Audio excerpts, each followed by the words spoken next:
예, 여러분 반갑습니다. 전 명지대학교 정치교육학과에 있는 신규입니다. 오늘 세미나가 사실 최근에 한반도 정서와 남북관계 발전 방안인데요. 아주 시의적절하다고 생각합니다. 미국 대선이 이제 정말 며칠 남지 않지 않았습니까?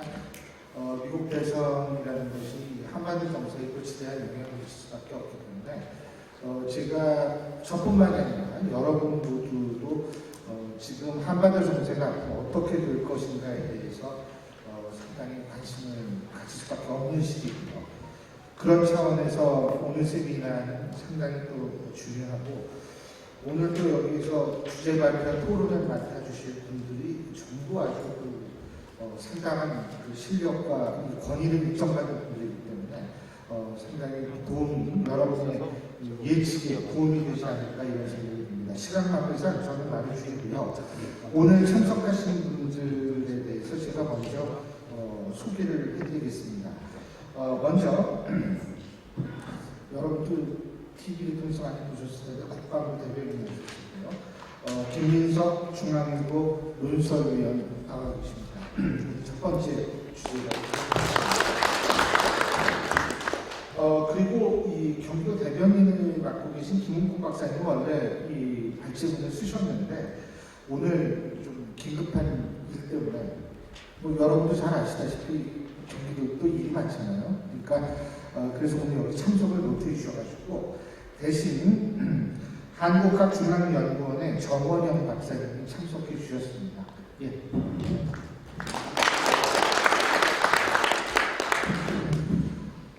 그리고 오늘 토론으로 나서 주실 네 분을 소개해 드릴 텐데요. 네 분 모두 아주 쟁쟁하신 분들입니다. 먼저 우리나라 국책연구원이죠. 통일연구원 원장을 역임하셨고, 물론 그렇기 때문에 이 북핵 문제를 비롯한 이 북한 문제의 우리나라 최고의 권위자라고 얘기할 수 있습니다. 근데 한 가지만 내가 덧붙여서 소개해 드리자면, 이분이 북한 문제에 있어서의 최고의 권위자뿐만이 아니고 영어도 정치학자 중에 가장 뛰어나신 분으로 평가받고 계신 분입니다. 김태우 교수님이십니다.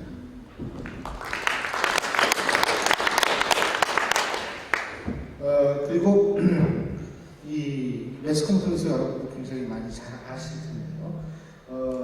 이 국립외교교수를 역임하시고 한국국가전략연구원 외교안보센터장을 맡고 계신 신범철 박사님 소개해드리겠습니다. 그리고 한국보훈학회 회장을 역임을 하셨죠. 지금 수원대학교 교수로 재직하고 계신 양정훈 교수님 모셨습니다. 그리고 또 이분 글도 많이 읽고 아주 공감을 많이 하시는 많이 적어주셨어요. 한성대학교 이강수 교수님 오늘 토론자로 모셨습니다. 예, 지금까지 오늘 발표와 토론을 해주실 총 6분을 제가 소개해드렸는데요. 지금 시간이 3시 18분입니다. 3시 18분이기 때문에 우리가 5시에는 사실 장소 관계라든지 여러 가지로 끝내야 되거든요. 시간을 정확히 지켜주는 것이 또 저희는 예의라고 생각해서 이렇게 할까 생각 중입니다. 지금 1주제 발표하실 우리 김민석 박사님은 한 20분 정도 발표를 해주시고요. 그 다음에 원래 김은국 박사님께서 발표를 해주셔야 하는데 이 김은국 박사님께서 오늘 못 오시고 그 대신에 이 한국학중앙연구원의 정원영 박사님을 해주셨기 때문에 제가 아까 프로에서 그런 말씀을 드렸어요. 오늘 토론자의 자세로 발표해달라고 부탁을 드렸거든요. 그래서 정 박사님을 제가 15분 정도의 시간을 드렸으면 합니다. 그리고 나머지 4분은 토론 시간을 10분씩 드리겠습니다. 그러면은 대충 시간이 40분과 1시간과 1시간 한 15분 정도 되는데요. 남은 시간은 상호 교차 토론으로 진행을 하도록 하고요. 여기 토론자 4분은 반드시 내가 일주제 토론이고 내가 이주제 토론인데 여기에 얽매이지 마시고 자유롭게 여기에서 제기된 문제들에 대해서 본인의 의견을 말씀해 주시고 또 여기 계신 분들이 거기에 대해서 답변을 하거나 자신의 생각을 말씀해 주시면 되겠습니다. 자, 그러면 지금 3시 10분 정확히 됐습니다. 지금부터 이 주제 발표를 시작하겠습니다. 먼저 중앙일보 논설위원으로 계시죠? 김민석 박사님 주제 발표 부탁드리겠습니다. 반갑습니다. 아까 회장님께서 연평도 포격 도발 말씀하셨는데 제가 딱 10년 전에 연평도 포격 도발 발생한 지 3일 만에 국방부 대변인이 됐습니다. 네, 그때부터 5년 3개월 동안 했는데 정말 끝없이 북한이 도발하고 하면서 참 많은 일이 있었죠. 근데 사실 지금 더 어려졌습니다. 통일 문제 이야기 하시는데 저는 늘 통일 문제는 참 한국이 유럽에 있었으면 별 상관이 없을 겁니다. 그러나 주변은 한국 주변은 너무나 큰 나라들이 많아가지고 우리가 과거에 그 중고등학생 때 F = MA 힘은 매스 곱하기 가속도인데 아무리 가속도가 좋아도 매스가 안 되면 중량이 없으면은 충격을 줄 수가 없어요. 남한만 해가지고는 대한민국만 해서는 힘을 발휘하기가 한계가 있는 겁니다. 주변국도 다 너무 크기 때문에 그래서 반드시 통일을 해야 된다 이런 생각하고 있고 지금 이제 한반도 주변이 전부 다 그 역사 복원을 하고 있어요. 여기 나오지 않았는데 역사 복원을 하면서 중국도 아펜전쟁 이후로 지금까지 계속 역사 복원하고 있고 일본도 태평양 전쟁 이후로 계속하고 있는데 과거로 돌아가고 싶죠. 과거에 잘 나가던 시기로 돌아가고 싶은데 거기에서 이제 문제가 생기기 시작한 겁니다.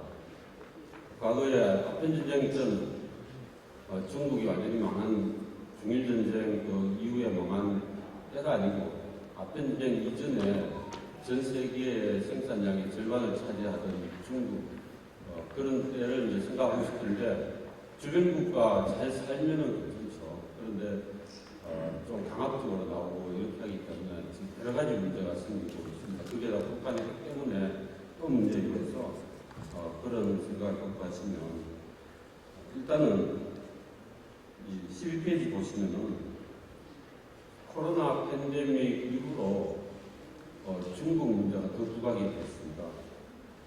지금 이제 10월까지 며칠 전에 일어났는데 3,900만 명이 확진되고 110만 명이 사망했습니다. 유럽에는 다시 확산이 되고 있고 미국에는 3차 확산이 조짐이 있어서 올겨울은 정말 최악입니다. 그래서 좀 경제가 나빠지고 그런 상황에서 책임 공방이 이루어지고 있는데 이런 과정에서 전 세계를 이렇게 세계를 움직이던 국제기구들이 계속 취약해지고 있는 거죠. 사실상 지금은 국제적으로 어떤 리더십 같은 게 없어집니다.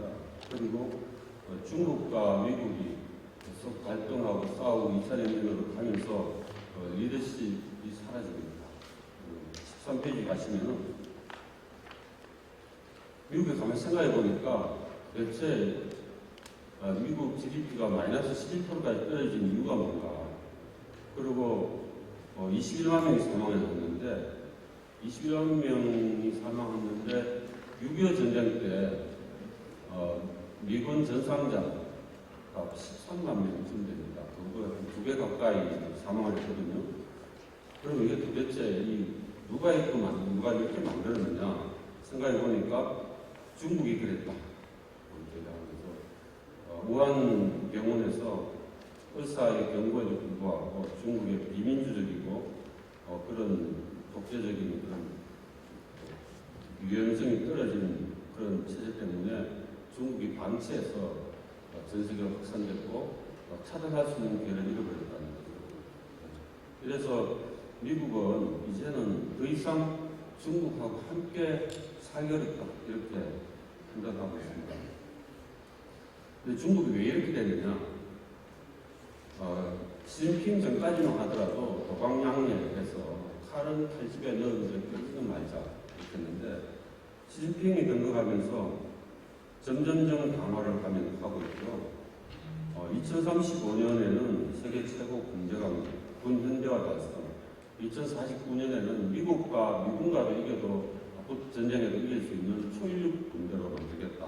이렇게 하면서 핵심 이익이라는 용어를 사용하기 시작합니다. 과거부터 있었는데 숨겨오다가 2017년부터 본격적으로 이야기하는데 대만, 티베트, 신장, 남중국해, 한반도도 포함되어 있지 않나 이렇게 추정하고 있는데 여기에서는 절대 양보 불가다 하는 거죠. 이러면서 이제 중국이 1대1로 비단길, 육지의 비단길과 바다의 비단길 두 개를 추진하자라고 하는데 육상 실크로드는 뭐 중국 영토를 통해서 다른 나라 영토를 통해서 가니까 문제는 있는데 해상 실크로드는 국제 동해상을 이게 그어져 있거든요. 그래서 중국 나름대로 제1도련선이라는 걸 만들었어요. 그래서 제1도련선 섬들을 이은 선인데 그 제1도련선을 중국이 설정한 가상적인 선인데 그 선 안쪽으로는 2025년 이후에는 미 해군이 들어오지 못하게 하겠다. 그래 되는 거죠. 그 다음 페이지 보시면은 14페이지 보시면 제1도련선 그림이 있습니다. 왼쪽에 있는 강한선이 제1도련선인데 2025년 이후에는 미 해군이 이쪽으로 못 들어오게 하고 여기는 국제상 공해입니다. 공해. 누구나 통항할 수 있는 곳인데 여기를 중국이 통제한다는 겁니다. 그렇게 되면 사실 한국이나 일본의 모든 물동량, 동남아시아, 인도, 중동, 아프리카, 유럽을 가는 모든 수출입이 물동량이 다 이리 지나가고 중동에서 들어오는 기름도 이쪽으로 들어오는데 거기를 통제하게 되면 우리의 생명줄을 찾겠다는 거거든요. 미국 입장에서도 이걸 놔두면 동아시아 전체를 잃어버리기 때문에 그거는 있을 수 없다. 허용할 수가 없다. 그래서 이제 지금 부딪히고 있는 상황입니다. 이런 문제 때문에 미국은 중국에 대해서 굉장히 위협적으로 인식을 하고 있고요. 그래서 미국에서는 중국이 국가주도 보호무역주의와 국가자본주의의 위험성 그리고 미국적 가치에 대한 도전, 안보적 도전 이렇게 정의하는데 미국적 가치에 도전하는데 왜 그렇게 해야 되냐. 이 미국적 가치라는 게 제가 생각하기에는 자유와 인권과 시장경제 이런 겁니다. 그래서 사실 우리가 비슷한 거죠. 그래서 전 세계에 이런 질서를 흐트린다라고 하고 최근에는 홍콩 보안법 해가지고 홍콩에서 시위하는 거 많이 보시지 않습니까? 원래 홍콩은 일국 양제거든요. 나라는 하나지만 제도는 두 가지로 하자. 홍콩은 홍콩대로 살자 이렇게 되어 있는데 그거를 중국 제도에 편입시키려고 하다 보니까 문제가 생겼고 우리 사드 문제도 마찬가지인 게 사드의 레이더가 중국 미사일을 볼 수가 없습니다. 그럼에도 불구하고 중국에서는 중국 미사일을 탐지한다고 해서 롯데마트 등등 중국에 진출한 롯데를 전부 철수시키고 관광객도 한국에 못 가게 하는 등 많은 나쁜 짓을 했죠. 그래서 이게 이제 점점 확대가 되고 있는 상태입니다. 그래서 미국은 중국의 영향력 확대는 곧 민주주의에 대한 도전이다. 그래서 2차 냉전 이데올로기 전쟁으로 삼고 중국을 국제 질서를 파괴하는 추종적인 국가 분류를 하고 있고 모든 미국의 국가 문서에 중국을 적으로 규정했습니다. 미국이 적으로 규정하고 있는 나라는 네 나라입니다. 중국, 러시아, 북한, 이란 그리고 ISO 같은 테러가 그렇게 정하고 있습니다. 그래서 2차 냉전으로 심화되는 미중 전략 경쟁이 점점 이제 심화되고 있고 미국은 중국을 세계 가치 사슬에서 말하자면 공급 사슬 그래서 제외하려고 하고 있고 그런 일환에서 과정에서 중국 최대 IT 기업인 화웨이를 퇴출시키고 반도체 공급을 중단시키는 그런 의미를 했죠. 그런데 화웨이를 중국의 멀쩡한 이 IT 기업을 왜 퇴출시키냐는 것이죠. 또 유럽 나토 국가들도 하여금 화웨이 제품을 쓰지 말라. 한국에도 LG U 플러스에 쓰고 있는데 쓰지 말라. 이렇게 요구하는 이유가 있습니다. 지금 이제 앞으로 모든 전쟁은 통신 시스템 다 연결되겠습니다. 앞으로는 인공지능 로봇 전투가 되고 거기에는 다 네트워크, 통신 네트워크가 다 연결되어 있는데 하웨이 제품이 들어가 있으면 거기에 이 바이러스, 컴퓨터 바이러스 같은 걸 넣어가지고 필요한 조건이 될 때 작동시킬 수가 있어요. 그러게 되면 어떻게 되겠습니까? 그 바이러스가 두뇌 장비에 침투해가지고 모든 걸 다 마비시킬 수가 있어요.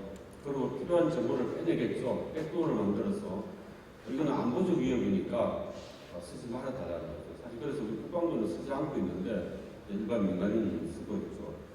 그리고 틱톡도 이제 미국에서 퇴출시키려고 하고 있는데 틱톡은 이제 많이 하는 이 SNS 하는 앱인데 중국의 앱인데 이 틱톡의 서버가 중국에 있습니다.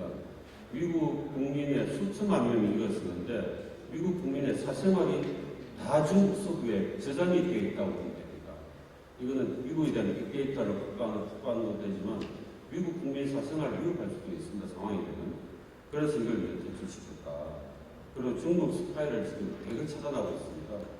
중국 얼마 전에 휴스턴 주재 중국 총영사관을 폐쇄했는데 이것보다 한 일주일쯤 전에 캘리포니아에서 중국 현역 국민이 민간인을 위장을 해가지고 미국의 대학이라든지 주요 연구소에 가서 기술을 다 훔쳐서 공항으로 달아나려고 하는 걸 잡았어요. 그런데 그 중에 한 사람이 캘리포니아 지역에 있는 중국 총영사관으로 도망간 겁니다. 그래서 결국은 건거렸는데 FBI가 똑같은 비슷한 현상이 발생하니까 폐쇄를 합니다. 그래서 지금 이게 중국의 이 기술 해킹, 절도하는 걸 지금 차단하고 있는 그런 상태에서 모든 관계를 많이 끊고 있는 그런 관계입니다. 이렇게 하면서 미국이 스스로 혼자서는 중국에 대응하기 쉽지 않으니까 우방들끼리 같이 하자 해서 쿼드라고 해서 4개 나라 미국과 인도 그리고 호주, 일본에서 4개 나라가 같이 해서 이제 중국에 대처하자라고 하는데 한국도 좀 들어와 달라고 저희들 요청하고 있죠. 저희들은 지금 약간 주저하고 있습니다. 근데 중국이 아까 앞에 제일도련선에 나와 있던 제일도련선은 2025년에 막는다고 하니까 미국에서는 중국의 그 제일도련선 차단에 대응하기 위해서 이 차단하는 건 이런 겁니다. 제일도련선 안쪽으로 들어오면은 미국 함정이 들어오면은 격파한다는 겁니다. 중국 내륙에 미사일들이 많이 있는데 그걸 쏘아서 격파하는 겁니다. 그래서 기존에 미국의 항공모함을 이지스함을 넣으면은 거의 격파되기 때문에 미국은 유령합니다. 코스트 플리스 2025년도 중국이 공세한다는 그 해 창설을 해서 대응한다는 겁니다. 이 코스트 플리스는 스텔스 구축함에다가 나머지는 스텔스 로봇 전투함입니다. 그래서 중국 함정에서 레이더를 아무리 봐도 안 보입니다. 보이지 않기 때문에. 그래서 유령과 같다 해서 공식 이름이 코스트 플리스입니다. 그래서 이렇게 대응을 하고 있어 사실은 2025년 해봐야 앞으로 몇 년 남지 않았습니다. 그래서 한 2, 3년 있으면은 중국이나 미국이 입장 정리하라고 할 겁니다. 근데 그 사이에 또 전투가 벌어질지도 모르겠습니다. 남중국 같은 데서.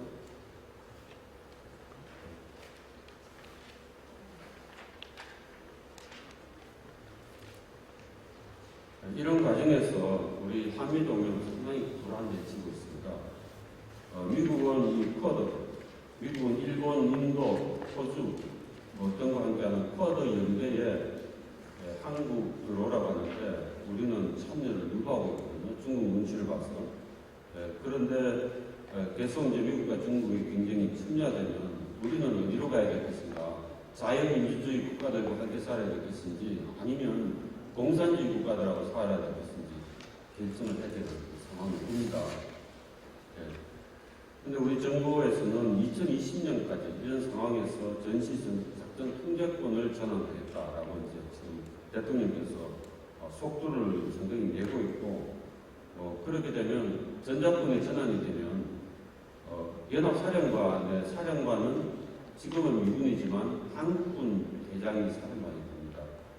그렇게 됐는데 이런 문제가 있는데 지금 이제 그 전환하는 과정에서 세 단계를 거칩니다. IOC라고 초기 작전 능력, 그다음에 FOC라고 최종 작전 능력, 그다음에 나머지 세 번째는 FMC라고 해서 최종 임무 수행 능력, 이 세 가지 단계가 있는데 첫 단계 IOC를 했었습니다.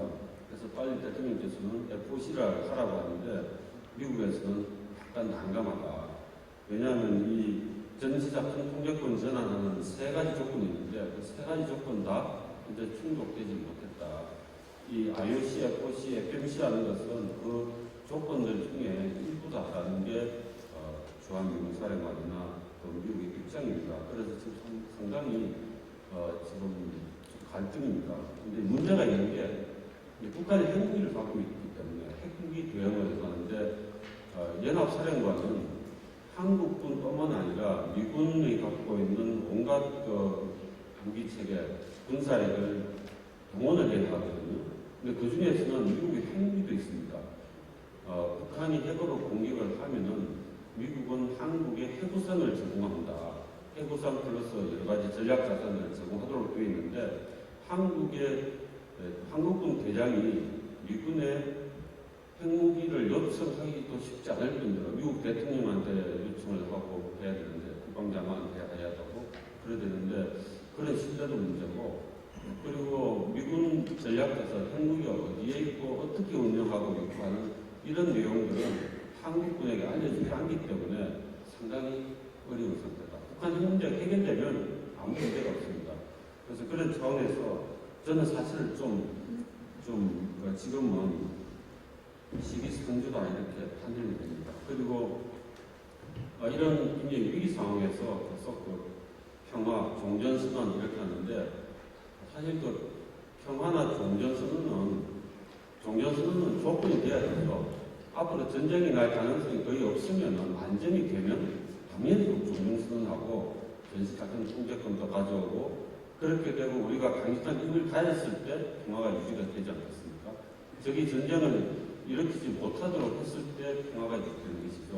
그렇지만 아무 힘 없는 상태에서 아무 능력이 없는 건 아니지만 그런 한계가 있는 상태에서는 평화가 유지되기가 어렵다. 과거에 송나라가 돈으로 거란으로부터 또 몽골로부터 돈으로 평화를 샀죠.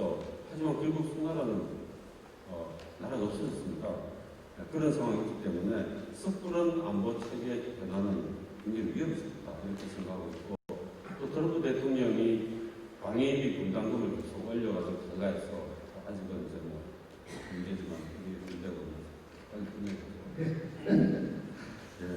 북한은 잘 아시다시피 북한 음료로 묻는 거가 있습니다. 17페이지 신속하겠습니다. 북한은 대북 제재 3년간 지속된 대북 제재 그리고 코로나19에 의한 그리고 태풍 수해로 해가지고 지금 삼중고 경제가 매우 어렵습니다. 북한이 지난 3년간이 대북 제재를 해가지고 매년 무역 적자가 20억 달러씩 이상이 되었습니다. 근데 북한이 갖고 있는 달러가 한 60억 달러 정도로 보고 최대한 70여 달러 정도로 보고 있거든요. 거의 소진하고 있지 않는가 이래 보고 있는데 올 초에 코로나 때문에 국경을 폐쇄하는 바람에 중국에서 거의 물자가 들어오지 않아가지고 평양에 있는 단간부들도 물자가 설탕도 제대로 확보하기 어렵다. 그래서 지난번에 통일부 장관이 물물 교환하는데 북한에 설탕 143톤을 보내주겠다는 게 다 그런 차원의 수준 같습니다. 그래서 북한은 경제개발 5개년 올해 마지막인데 마지막 이제 실패를 인정을 했고 지금 마지막 연말까지 그래도 최대한 노력하고 북한 주민들이 혹시 혼란에 빠지지 않도록 하기 위해서 80일 전투를 김정은이가 선언했죠. 이런 상황에서 북한이 지난 10월 10일 날 노동당 생년 75주년 열병식을 했는데 거기에서 이제 무기 2개를 공개를 했습니다. 화성 16이라고 하는 ICBM 그리고 계량형 SLBM 이제 북극성 4A인데 나중에 보니까 A가 아니고 C였습니다. C요. 북한식으로 표현했는데 4C였인데 이거를 공개했는데 이 신형 ICBM 화성 16이 앞으로 큰 문제가 될 것이다.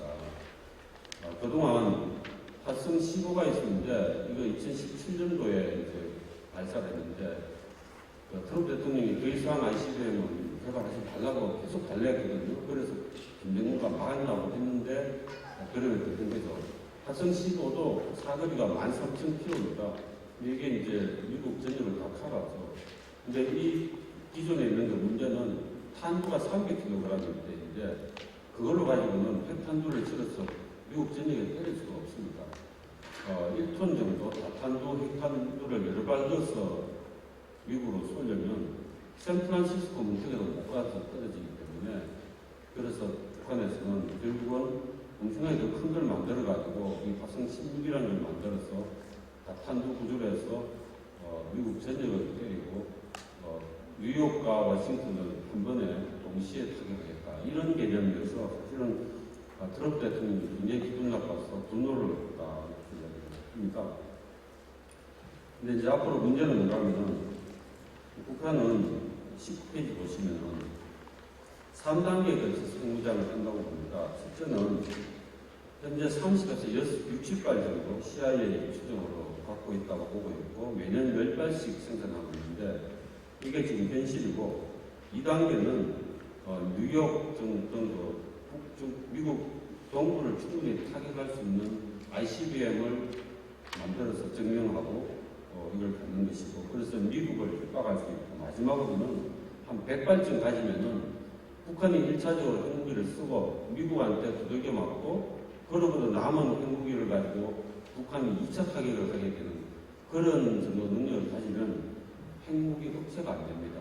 이제 그런 능력을 갖겠다는 게 북한의 목표인 것 같고 결과적으로 그렇게 될 가능성이 큽니다. 근데 여기서 우리의 문제가 뭐냐 하면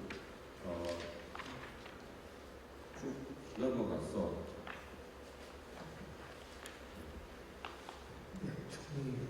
예, 쭉 넘어가서 이제 앞으로 이렇게 됩니다.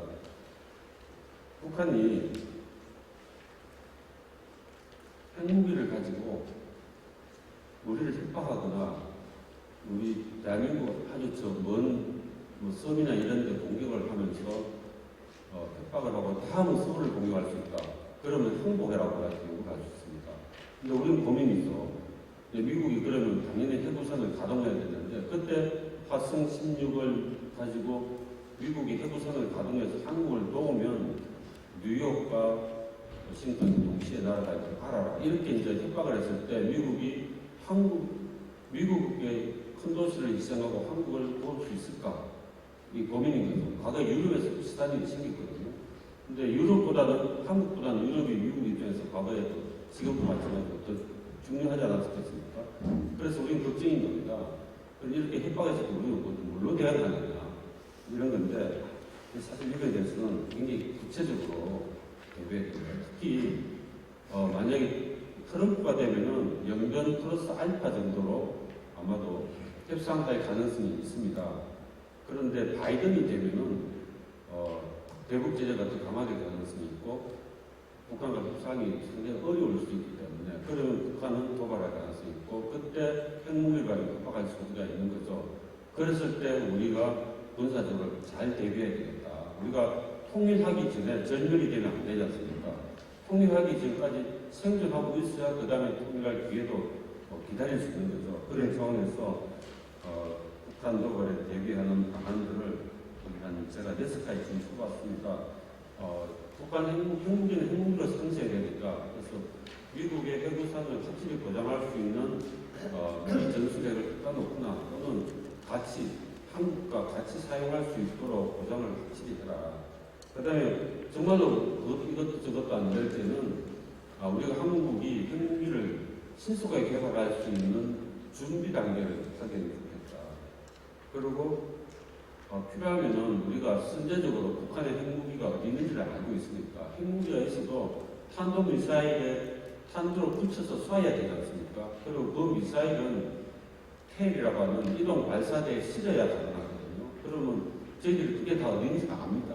그래서 그런 핵무기를 쏠 수 있는 그 장비들, 무기들을 초반에 그냥 선제적으로 제거해버리지 않는 겁니다. 그렇게 하려면 대통령께서 좀 강심장을 갖고 계획을 세워놓을 필요도 있다는 거죠.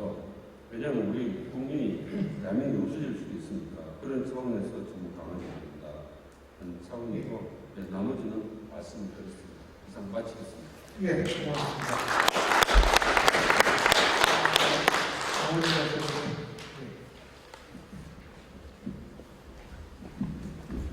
저기 목요일날 오후나 많이 바쁘실 텐데 저 오늘 깜짝 놀랐어요.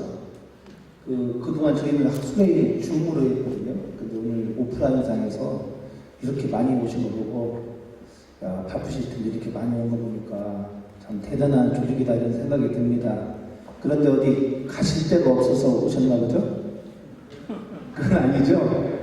남북한 관계가 중요하니까 또 의미 있는 통일 학술회의를 한다니까 이렇게 나오신 거죠? 그리고 여러분들 보니까 제가 어떤 마음이 드는 거 아니에요? 코로나19로 사회적 거리두기가 조금 완화되긴 했지만 그래도 어떻게 보면 목숨 걸고 오시는 거 아니겠어요? 그래서 그런 정신으로 통일운동 한다면 아마 통일이 멀지 않았을 거다. 저는 이렇게 낙관적으로 희망을 해봅니다.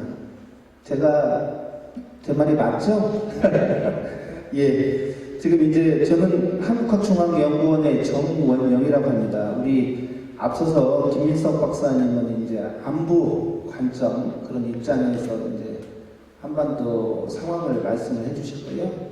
저는 이제 통일 외교라는 관점에서 그런 입장에서 제가 발표를 드리겠습니다. 오늘 발표자가 양해 드린 대로 경기도 대변인으로 있는 김홍국 박사가 발표를 했거든요.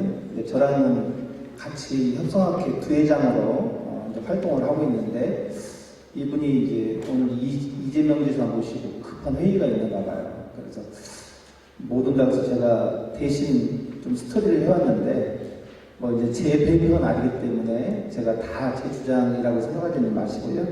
제가 적절히 좀 조화를 이루는 관점에서 말씀을 드리겠습니다. 최근에 제가 이인영 통일부 장관하고 그 다음에 DJ 정부 때 국무위원 지내신 어르신하고 저하고 셋이 식사를 했습니다. 근데 이제 여러 말씀을 나누는데요. 통일장관이 그 얘기를 하대요. 남북 관계가 좀 어려우니까 화상으로라도 이산가족 상봉공사를 했으면 좋겠다고 제가 말씀드렸더니 지금 평양이 그런 상태가 아니랍니다. 몇 번이나 이산가족 상봉을 위한 그 기계 있죠. 화상 이렇게 카메라 같은 거 보낸다고 했는데도 불구하고 북한에서 응답이 없답니다. 제가 그거 보면서 느낀 게요. 이게 여기 지금 제 페이퍼 보면은 경색된 남북관계 있는데 이 경색이 심각하더라고요. 근데 과연 이 남북관계가 왜 이렇게 경색됐을까? 문재인 정부 들어와서 가장 지금 성공할 뻔했던 지적이 될 만했던 일이 남북관계 개선인데 왜 이렇게 됐을까? 그 원인을 생각해 봤어요. 그랬더니 제가 사람들한테 물었습니다. 그랬더니 어떤 분이 그러대요. 나훈아 노래 알지? 테스 형한테 물어봐. 그러대요. 그래서 제가 하도 답답하니까 이걸 어떻게 된 건가 하면 복기를 해봤습니다. 나름대로. 그랬더니 여러분 기억나시죠? 2018년도에 정상회담을 2번 했잖아요. 평양에 그 대통령을 모시고 특별 수행원으로 갔다 온 분의 제가 증언을 좀 청취를 했습니다. 그분이 그런 말씀이에요. 남북관계 경색된 원인을 이렇게 말씀하시더라고요. 그때 대통령이 가셔서 능라도 5일 경기장에서 북한 주민 16만 명 앞에서 연설을 하셨대요. 여러분, 우리가 5,000년 동안 같은 배달 민족으로 같이 살아왔는데 75년 동안 분단이 돼서 이렇게 흩어져 있습니다. 그렇지만 저희는 다시 한반도 비핵화된 평화로운 한반도에서 같이 살 수 있다고 생각합니다. 이런 연설을 하셨대요.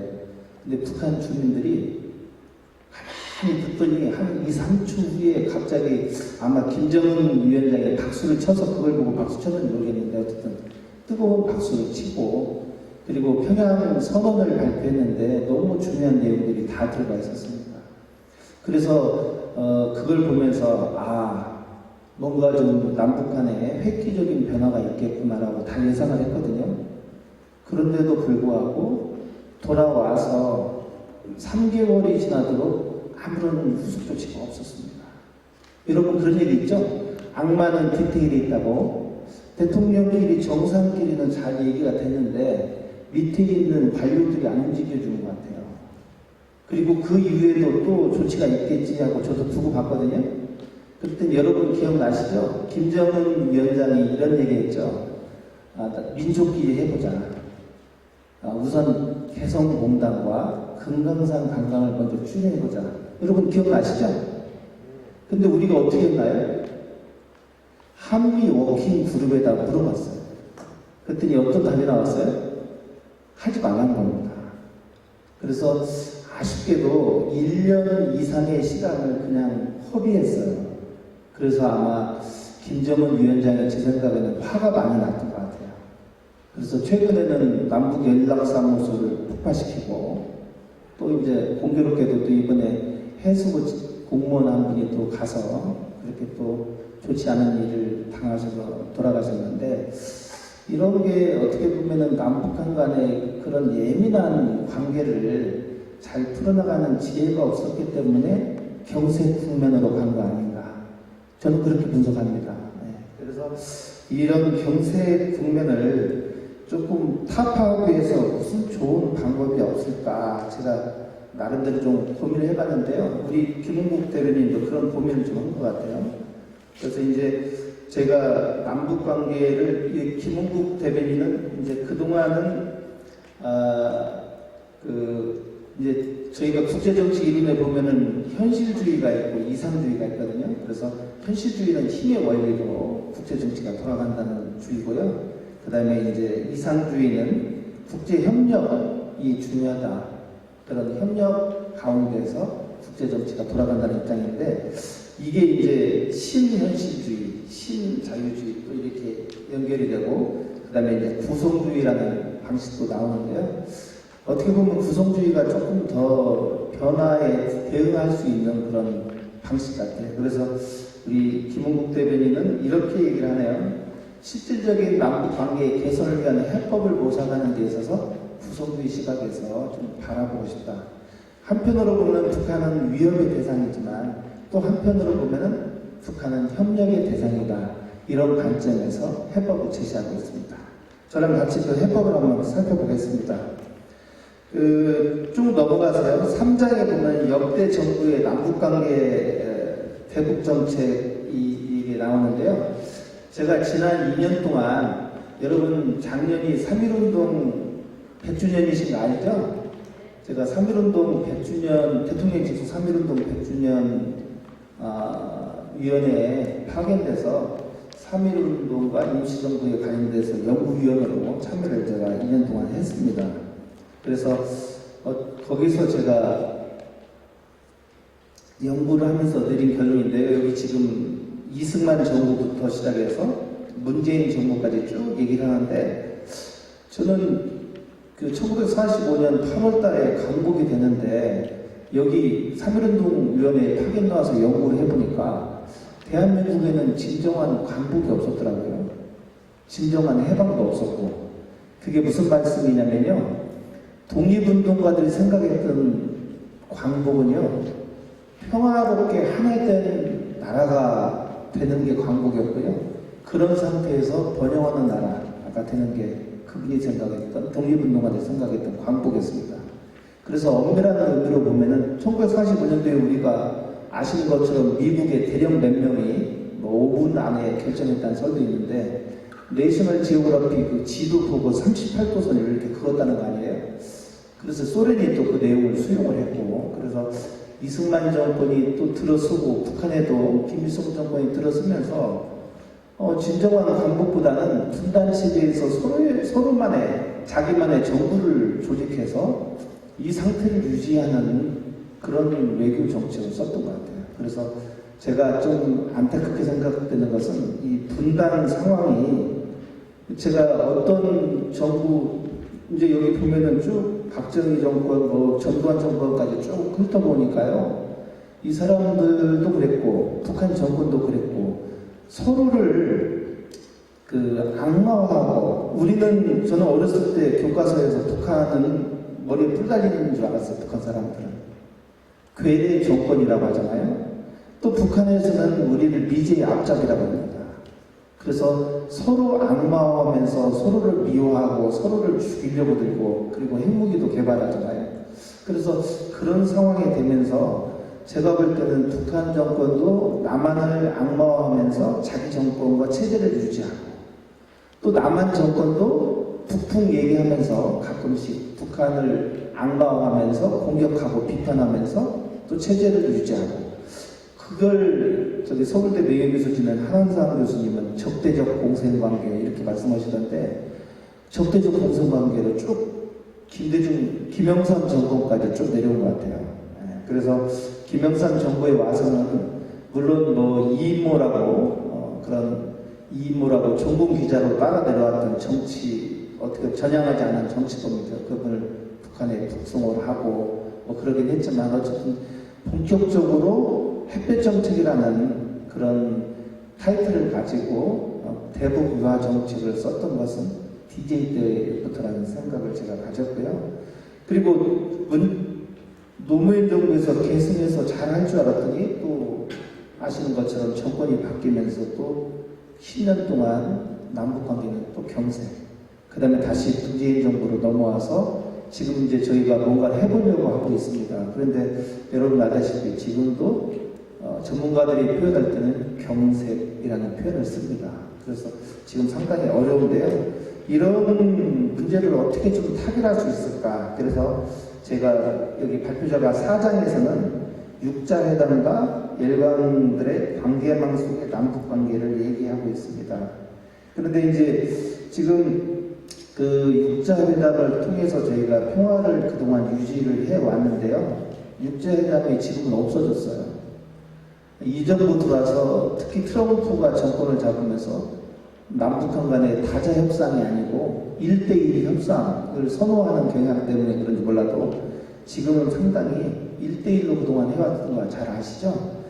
그래서 이제 이 6차대에 좌표되고 트럼프 대통령 하에서는 1대1 이렇게 회담이 되어 왔는데 여러분도 알다시피 지금 북미 관계도 경색입니다. 왜 그러냐면 이제 11월 3일 날 미국의 대선이 시작되는데요. 그 결과에 따라서 대북 관계가 어떻게 변할지 저희들이 봐야 됩니다. 오늘 여론조사에 보면은 바이든이 54%, 그 다음에 트럼프가 42% 이렇게 나오더라고요. 근데 제가 지난주에 윤영관이라고 노무현 정부 때 참여정부의 외교부 장관했던 분이 있습니다. 그분을 만나서 학술에 의해서 그분이 기자발조를 하고 제가 이제 토론을 했었는데 그분이 그렇게 말씀하시더라고요. 제가 궁금해서 물어봤어요. 이번 미국 대선 어떻게 됩니까? 그랬더니 자기는 솔직히 바이든이 됐으면 좋겠다. 바이든이 되면은 남북 관계를 잘 컨트롤할 수 있을 것 같다. 그런데 트럼프와 바이든이 누가 될지는 아직 모르겠다. 50대 50이다. 이렇게 보더라고요. 저도 50대 50으로 보고 있습니다. 근데 제 생각에는 트럼프가 된다면 이 정책 기조대로 1대1 협상 방식을 선호할 것 같아요. 그런데 바이든이 된다면 그동안 해왔던 다자 협상 방식, 육자회담이 아마 부활되고 한반도를 둘러싼 주요 강대국들이 다 참여해서 한반도 평화를 담보하는 그런 시스템으로 이 문제, 평화 문제를 해결해 나갈 것 같습니다. 그래서 이제 여기 이 논문의 핵심이 여기 5장 창의적 협박과 한반도 미래 만들기 얘기를 했는데요. 저는 여기 창의적 협박이 다른 게 아니라 지도자의 그 협상력을 말하고 있더라고요. 그래서 문재인 대통령의 협상력은 제가 볼 때는 탁월하시거든요. 타임지에서 문재인 대통령 후보를 니고시에이터라고 커버 스토리로 한번 다룬 적이 있어요. 협상의 달인이라는 그런 표현을 써줬는데 제가 볼 때는 이 문재인 대통령의 협상가 기제를 더 발휘해야 하는 것이 한반도의 평화 만들기에 아주 중요하지 않겠나 그런 생각을 해봤습니다. 그리고 이거는 36페이지 맨 밑에 쪽 한번 봐볼래요? 이게 되게 중요한 시사점이 있어서요. 36페이지 맨 밑에 쪽 보면은 문재인 대통령이 취임한 이후 현재까지 통일부에서 유엔 대북제재위원회의 면제를 받아 추진한 사업이 나오는데 2018년도에 5건, 2019년도에 7건, 2020년도에 6건, 총 18건을 추진했더라고요. 그래서 보니까 뭐 무슨 남북 철도 공동조사, 뭐 6.25 전사자 유해 발굴, 뭐 북한 내 온실 건설, 그 다음에 아프리카 돼지열병 통제를 위한 물품 이런 것들 위주로 유엔의 허락을 받아서 지원을 해왔더라고요. 그리고 이제 통일부에서는 그래도 이번에 지난 10월 10일 노동당 창건 75주년을 맞이해서 열병식 때 김정은이 스피치를 들어보니까 아마 남북관계를 좀 복원하고 싶은 열정이 있는 것 같아요. 그래서 아마 통일부에서도 앞으로는 현상 유지가 아니고 현상 변화의 가능성을 얘기를 하고 있습니다. 그래서 이제 저희가 남북 교류 협력을 재개하는 데 있어서 여기 대변인 김은국 대변인은 창의적 해법을 내고 있는데요.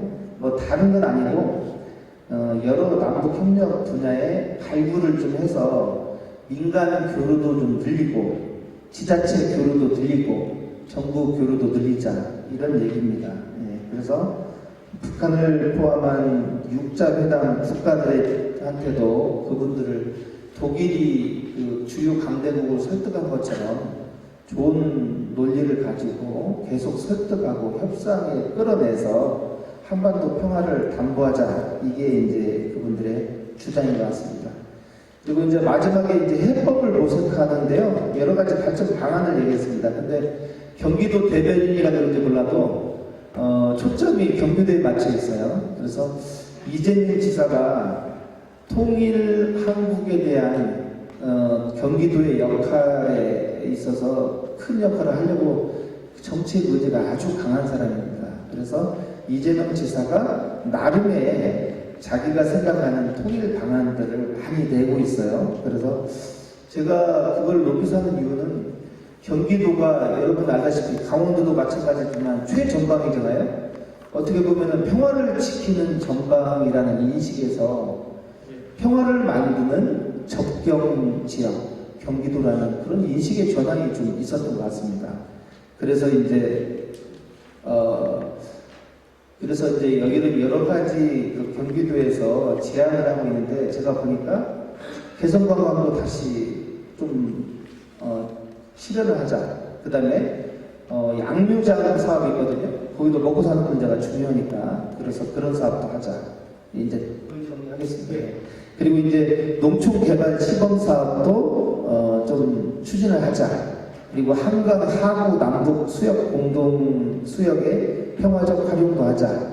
그리고 DMZ를 평화의 공원으로 조성하자는 아이디어도 있어요. 그래서 이런 것들 얘기하는데 제가 볼 때는 제가 생각할 때는 지금 코로나19 때문에 정치, 경제, 사회, 문화 어떤 교류도 지금 어렵습니다. 그래서 제일 중요한 건 방역을 좀 위해서 남북 공공의료 협력 체계를 남북 공주로 좀 만들면 어떻겠나 지금 저는 그렇게 생각합니다. 그리고요 이제 결론에 보면요 아까 저는 이 문재인 정부가 어떤 사람들은 안보에 대한 의지가 없다 그러는데 오늘 어저께 그 예산 시정연설을 대통령께서 하셨는데요 국방비가 52조 9천억으로 증액됐더라고요. 그래서 상당히 탄탄한 안보 위해서 평화를 지키려는 대통령의 그런 의지가 제가 느껴졌는데 어쨌든 남북 간의 이런 경색된 정국을 풀기 위해서는 한편으로는 북한한테 줄 수 있는 교류 협력을 통해서 줄 수 있는 당근을 주고, 또 한편으로는 무력 도발을 할 때는 또 강력한 응징을 통해서 경고도 보내고 이런 채찍을 쓰고, 이런 가운데 저희가 북한과의 교류 협력을 좀 해나가야 되지 않나. 그리고 이제 제가 와서 보니까 이 교류협회가, 남북문화교류협회가 벌써 30년 됐더라고요. 창립한 지. 1991년도면은 한중수교 있게 전해고, 소련이 개혁 개방되던 해인데, 어떤 분들이 그 파운딩 파더로 참여했는지 저는 잘 모르지만, 그래도 이 조직이 남북 교류가 경색이 되어 있는데, 그걸 좀 먹구를 트는 그런 역할을 좀 했으면 좋겠어요. 통일장관이 정부 기구로는 도저히 지금 안 된답니다. 북한하고 대화가.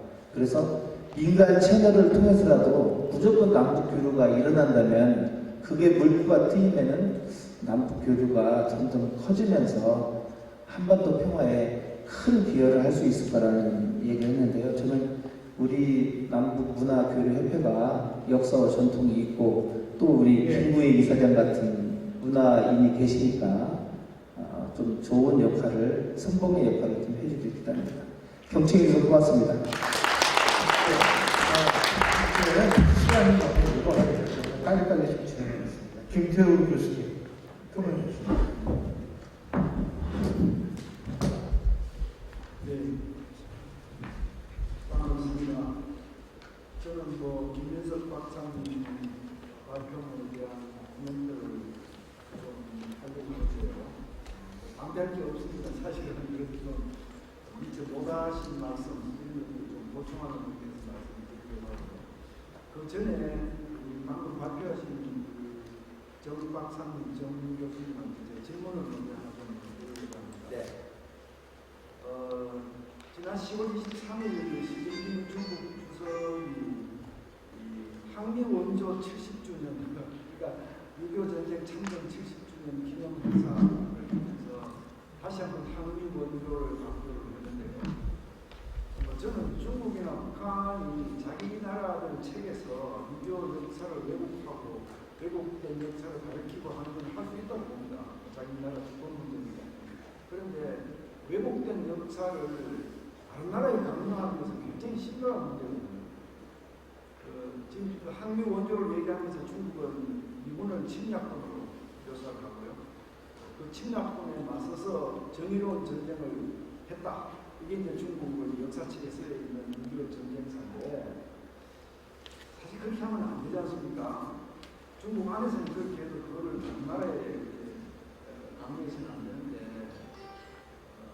앞으로 이런 문제를 어떻게 대응해야 합니까? 6.25 전쟁은 김일성 주석이 모태동과 스탈린의 손님을 받아서 치밀하게 준비해서 기습 방침을 해서 사전에 서울 전쟁을 한달 만에 낙동강까지 이겨온 그런 전쟁인데, 이거를 북침전쟁이라고 하고 누구는 침략군이라고 하는 이 역사를 한국이 지금 강요하는 현상인데, 여기에 대해서 우리가 정부에서 어떤 입장을 보여야 되는가, 그런 질문을 드리고 싶습니다. 자, 토론 시간이 얼마 되지 않기 때문에 핵 문제, 중국 문제, 종전선언 이런 얘기를 좀 보충을 드리려고 합니다. 저는 원래 전공이 핵전략, 핵정책을 전공해서 박사를 받았고, 또 많은 글을 써왔고, 그런데 이제 우리 유명하신 김민석 박사가 잘 설명을 해서 제가 중론부는 하지는 않겠습니다만, 한 가지는 분명히 제가 보충 말씀드립니다. 대한민국이 직면하고 있는 당면 최대 위협은 북핵입니다.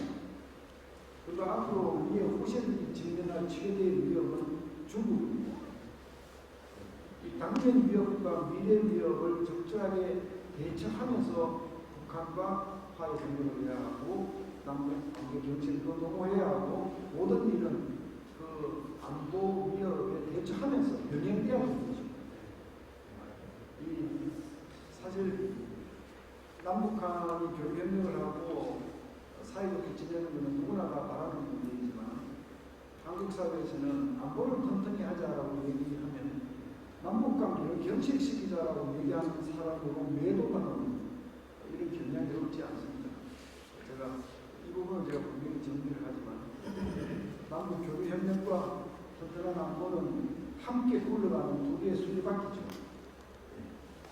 마찰의 달력이 두 개의 수밖에 어느 한쪽을 무시하고 다른 쪽만 강조할 때 국가는 위기에 빠진다는 것, 이런 말씀을 제가 정리해서 말씀드리고, 뭐 핵 문제에 관해서 북한의 ICBM, SLBM 뭐 이런 것들이 가지는 전략적 가치에 북한이 왜 이런 무기들을 추구하는지 이런 분석들은 많이 했습니다. 여러 사람들이 많이 했습니다. 제가 여기서 다 생략하겠습니다. 종전선언 관련해서 말씀드리겠습니다. 뭐 남북관계 경제를 풀기 위해서 정부가 노력하는 것은 박수칠 만한 일이고 환영할 만한 일입니다. 그러나 지금 종전선언을 하자고 촉구하는 것은 시기적으로 맞지 않다. 그럼 안보를 전공한 사람들은 종전선언을 다 반대하는 거냐? 그렇지 않습니다. 조건이 맞다면 종전선언 해야죠. 적어도 세 가지 조건은 맞아야 됩니다. 첫째는 북한의 핵 위협이 없어져야 되는 것이죠. 뒤로는 계속 핵무기를 만들고 대한민국 미사일 방어망을 무력화시킬 수 있는 변칙 기동 탄도미사일을 만들고, 또 우리 MD를 무력화할 수 있는 잠수함 발사 탄도미사일을 만들고, 뒤로는 거짓을 계속하면서 그걸 그대로 두고 종전선언을 할 수는 없는 거 아닙니까? 두 번째는 남북한의 군사 관계가 안정화되어야 합니다. 그러니까 서로가 서로를 못 믿어서 언제든 도발할 수 있다, 이거 어쩌면 좋으냐 하는 이런 상황이 아니고, 지금 뭐 미국과 캐나다 국경이 불안합니까? 불안하지 않습니다. 왜 서로 믿으니까요. 뭐 호주와 뉴질랜드가 지금 국경이 불안합니까? 그렇지 않습니다. 그러니까 군사관계가 안정된 상태에서 그걸 확인하고 하는 것이 종전선언 평화협정입니다. 세 번째는 북한이 가지고 있는 대남 목표들을 폐기해야 합니다. 북한에서 가장 거리가 높고 위치가 높은 문수가 뭐겠습니까? 유일영도 10대 원칙 아닙니까? 거기 보면 한반도 전체의 주체 통일을 목표로 삼고 있고요. 또 북한에서 헌법보다 더 높은 지위에 있는 노동당 교약도 전국적 범위의 사회혁명, 전국적 범위의 인민혁명, 거기도 주체 통일을 목표로 삼고 있고, 그리고 북한이 핵게임과 대남 군사게임을 벌이는 모든 것의 핵심은 미국을 흔들어서 한미동맹을 무력화시키는 게 있습니다. 이 한미동맹을 두고는 북한이 원하는 게 아무것도 안 되죠. 남조선 혁명도 안 되고 전면전쟁 도발도 안 되고 핵공격도 못하고 아무것도 되는 게 없어요. 그러니까 오로지 한미동맹 무력화에 지금까지 집중을 해오고 있고, 북한이 벌이는 핵게임이나 다른 외교게임, 협상게임들이 사실 거기에 초점이 맞춰져 있다는 것을 전문가들은 다 알고 있습니다. 자, 이런 대남 목표들을 북한이 그대로 가지고 있는데 어떻게 우리가 종전선언을 선언을 합니까? 종전선언 관해서 제가 조금만 더 추가 말씀드리자면요. 지금까지 역사를 보면요, 수천 건 이상의 종전선언 평화협정이 선명이 되었지만 대부분 다 파기됐습니다. 어느 일방이 나쁜 의도를 가지고 있는 종전선언은 반드시 파기됩니다. 그러니까 모두가 같은 입장에서, 같은 체제에서, 같은 가치관에서 마음을 터놓고 주고받을 수 있을 때 내진 종전선언은 좋은 평화로 이어지지만, 어느 한쪽이 나쁜 생각을 가지고 있을 때에는, 그걸 감추고 있을 때에는 그 평화는, 그 종전선언은 반드시 깨질 뿐 아니라 상대방을 방심시키고 상대의 안보 태식을 이완시키는 평화공세 수단으로 악용되어 왔다는 것이 종전선언의 역사입니다. 1939년 히틀러와 스탈린이 뭐라고 했습니까? 독소 불가침 조약을 맺었고, 철석같이 우리는 서로 쳐들어가지 않는다고 했습니다. 그러나 1941년 히틀러는 150개 사단을 동원해서 소련을 향해서 진군했습니다. 소련을 먹겠다는 생각을 이미 가지고 있었습니다.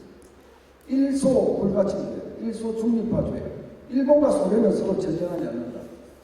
그러나 1945년 일본이 원자탄 두 개를 맞고 폐망 색깔이 짙어지니까 나가사키 히로시마 두방 원폭 직후에 바로 소련은 그 조약을 팽개치고 남쪽으로 만주로 진군해서 그 길로 38선까지 오지 않았습니까? 종전선언이 어떤 위험을 가져온다는 것을 모르고 있다면 그거는 순진무구한 것이죠. 가장 우리한테 교훈이 되는 것은 1973년 파리 평화협정입니다. 파리 평화조약입니다. 베트남 전쟁을 끝내고 이 전쟁을 이제 지긋지긋하니까 그만하자. 그래서 미국이 주도해서 맺은 것이 북베트남과 남베트남, 베트콩 이런 당사자들이 다 서명했고요. 안보리 이사국 4개가 보정을 썼고요. 중립국 4개가 보정을 썼고요. 이 조약만큼은 절대로 깨져서는 안 된다. 평화를 지켜야 한다. 그렇게 해서 12개 나라가 서명, 12개 당사국이 서명한 것이 파리 평화조약입니다. 그러나 월맹 북베트남은 속마음을 숨기고 있었죠. 2년 후에 남쪽으로 내려왔습니다. 그 2년 동안 남베트남은 평화를 만끽했죠. 평화와 혼란을 만끽했죠. 이제 평화협정이 맺어졌으니까 더 이상 전쟁은 없다. 그렇게 평화에 몰두해 있고 그냥 혼란 속에 자유를 만끽하던 그 동안 1975년 2년 후에 불과 16개 사단으로 월맹군이 남침을 개시했을 때 베트남, 남베트남은 56일 만에 무너졌습니다. 56일 만에 무너졌습니다. 제가 그 사이공, 지금은 뭐 호지민 씨가 됐지만 가서 그 사진들을 보면 가슴이 좀 막막한 사진들이 많습니다. 56일 만에 무너져 내렸는데 이 남베트남은 공군기들이 뜨지를 못했습니다. 미국이 그만큼 많은 비행기를 주고 갔는데 그래서 비행기 대수로만 따지면 당시 남베트남이 세계 5위의 공군력이라고 했습니다. 근데 그 전투기가 뜨지 못했습니다. 왜? 조종사들이 다 도주했기 때문에. 그리고 사이공 시내에 진주한 월맹군들이 타고 탱크를 타고 진입하는데 그 탱크가 미군 탱크입니다. 미군 탱크. 미군이 주고 간 탱크를 남베트남 군인들이 버리고 도주했기 때문에 월맹군이 타고 사이공 시내에 진주한 겁니다. 이런 역사를 안다면 종전선언 문제를 그렇게 함부로 쉽게 다루지 마십시오.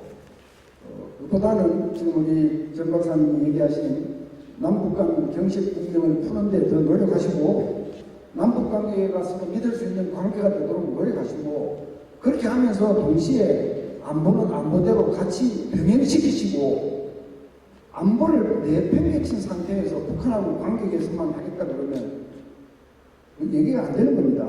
그건 얘기가 안 되는 겁니다. 같이 하셔야 됩니다. 같이. 그래서 문재인 정부가 양쪽 수리관계를 모두 돌려주기를 간절히 바랍니다. 예, 이상입니다. 예,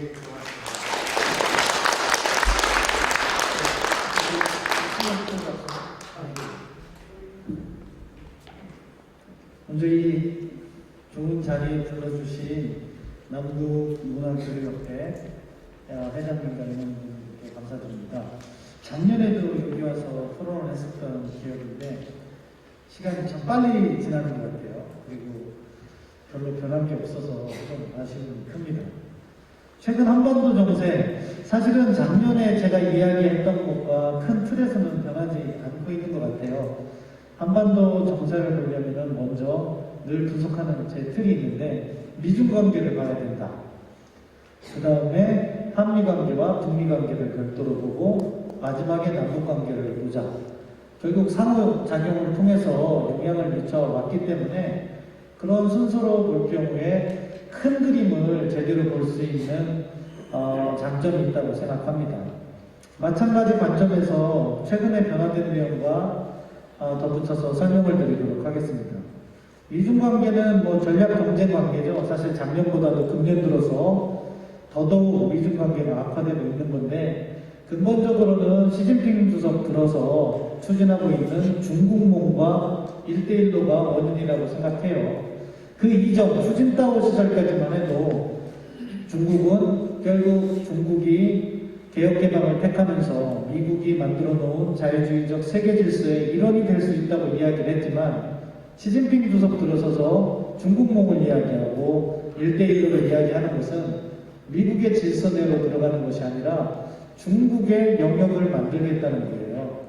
결국 1대1로라는 것이 육상으로는 중국과 중앙아시아를 거쳐서 유럽까지, 해상으로는 남태평양과 인도양을 거쳐서 아프리카까지, 거기에서 나름대로 중국의 세력권을 만들겠다고 하니까 미국으로서는 당연히 그러한 중국의 행보가 미국에게 도전하는 것으로 보여지고 그것을 막기 위한 응전을 하게 되어 있는 거죠. 그런데 특히 최근 들어서 코로나19, 거기다 홍콩 보안법 사태, 대만 문제 이런 것들이 또 겹겹이 쌓이다 보니까 미중 관계는 안 좋아지는 거죠. 그런데 이 미중 관계가 안 좋아지면요, 재밌는 현상이 나타나요. 뭐냐?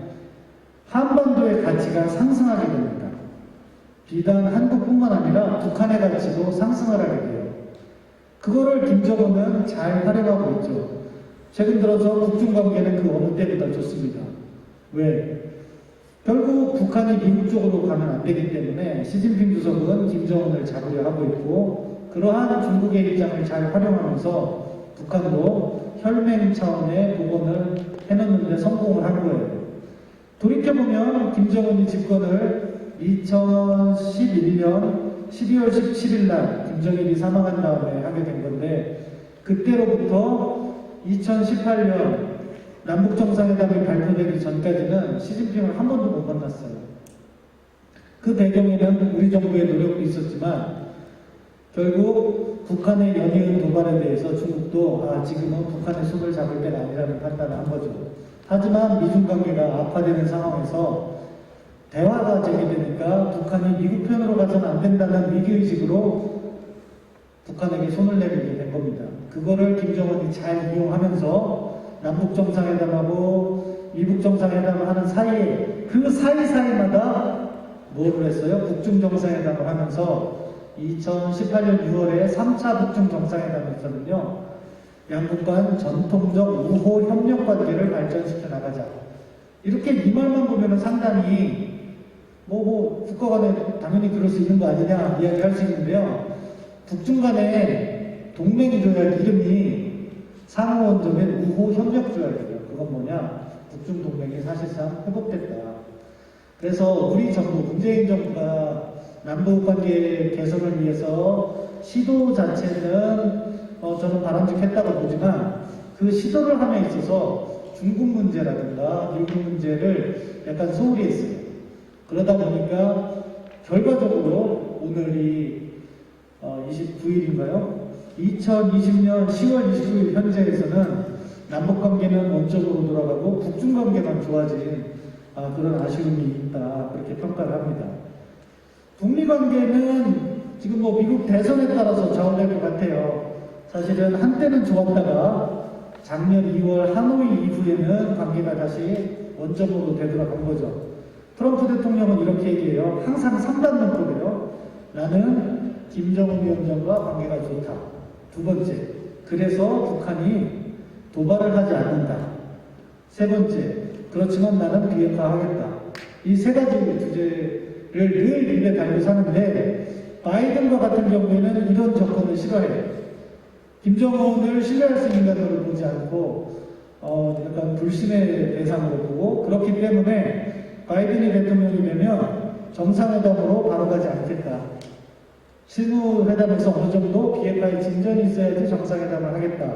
이렇게 얘기하는 거죠.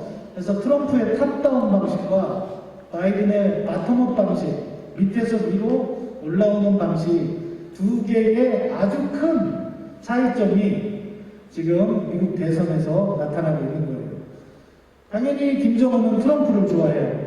왜? 탑다운 방식은 김정은에게 유리하니까. 뭐를? 외교적 권위를 부여한 거죠. 다시 말씀드리면 과거 김정은은 2018년 1월 이전의 김정은은요, 전 세계 어느 정상적인 국가와 정상적인 외교 행위를 하지 못했어요. 그런데 지금은 그 탑다운 방식으로 인해서 시진핑하고 친해졌고, 한때 지금도 적대 관계라고 볼 수 있는 미국과 미국 대통령과 정상회담을 하는 그런 상황이 됐죠. 그거를 다시 오바마 시절로 바텀업 방식으로 돌린다는 것은 김정은은 원하지 않는 거죠. 그래서 당초 북미 협상이 틀어진 다음에 올해에 북한이 대륙간 탄도미사일 발사나 그런 것을 할 것으로 예상되었는데, 트럼프가 당선되는 게 낫겠다는 판단하에서 도발을 하지 않고 있다고 봅니다.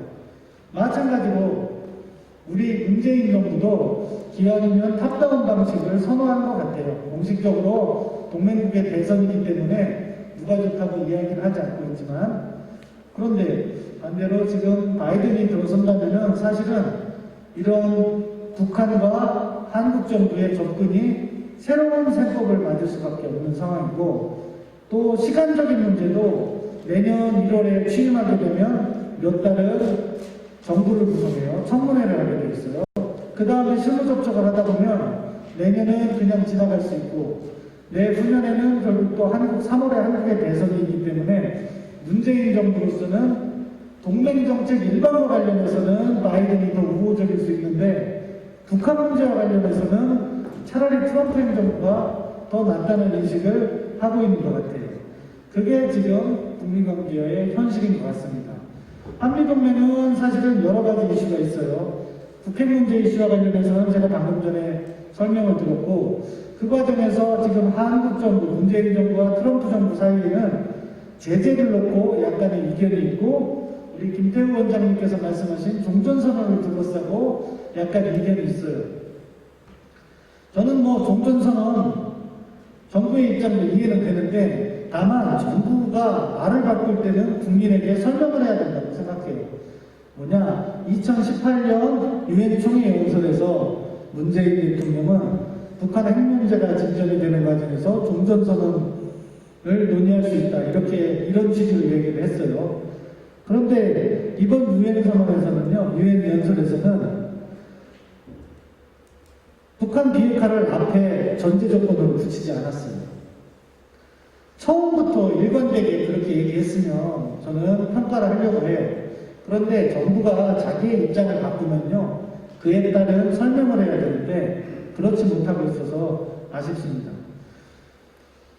전장권 전환과 관련해서도 지금 올해 8월에 코로나로 인해서 FOC 완전 운영 능력 평가를 해야 되는데 하지 못해서 뒤로 미뤄졌는데 그래도 우리 정부는 전장권 전환을 문재인 정부 임기 내에 하려고 하고 있고 미국은 야 훈련도 안 하고 어떻게 그걸 하냐 하면서 이견이 있는 것 같아요. 방위비 분담은 말할 것도 없고 저는 방위비 분담 문제만큼은 미국 트럼프 행정부가 잘못하고 있다고 생각합니다. 이런 이견들이 있는 상황이고요. 그러니까 지금 한미관계가 솔직히 말씀드리면 좋은 상황이 아니에요. 정부는 좋다고 얘기하는데 좋으면 좋다는 게 나와야 되는데 그런 게 없는 거죠.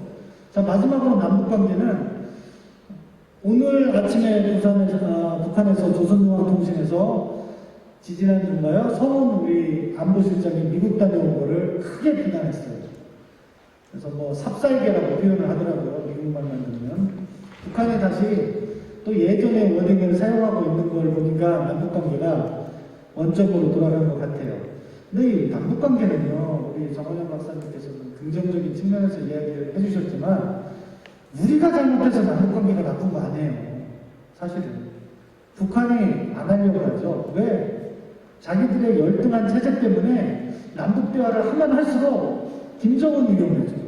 북한 주민은 잘 살 수 있어요. 남북대화를 하면.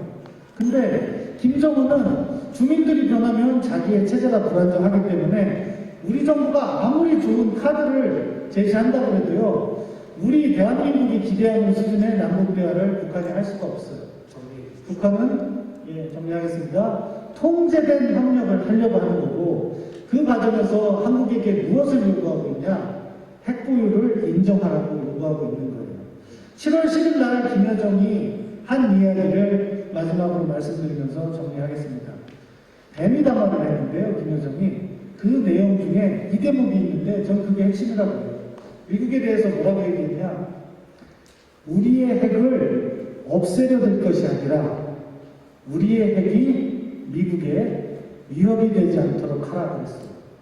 북한은 이제 핵을 포기하지 않으려고 합니다. 그런 북한을 우리가 어떻게 관리할 것인가에 대해서 보다 진지한 준비가 있어야지 그것이 남북 교류가 실질적으로 진전이 이루어지는 데도 도움이 된다고 생각합니다. 감사합니다.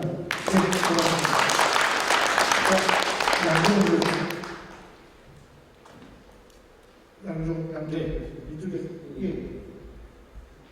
수원대학교 양정호입니다. 오늘 토론으로 초대해 주신 남북문화교육과 김호국 박사님께 감사를 드립니다. 오늘날 국제사회에서 한국과 한국인의 저력이 코로나19 방역 시스템과 BTS의 힘으로 우리 국민들에게 큰 활력을 불어넣고 있습니다. 요즘 해외 동포들도 일상생활에서 많은 것을 느끼고 있다고 합니다. 몇십 년 동안 해외에 살면서 단 한 차례도 느껴보지 못한 대한민국의 위상과 저력, 그리고 대한민국 국민으로서의 자긍심, 굉장히 많이 느끼고 있다고 합니다.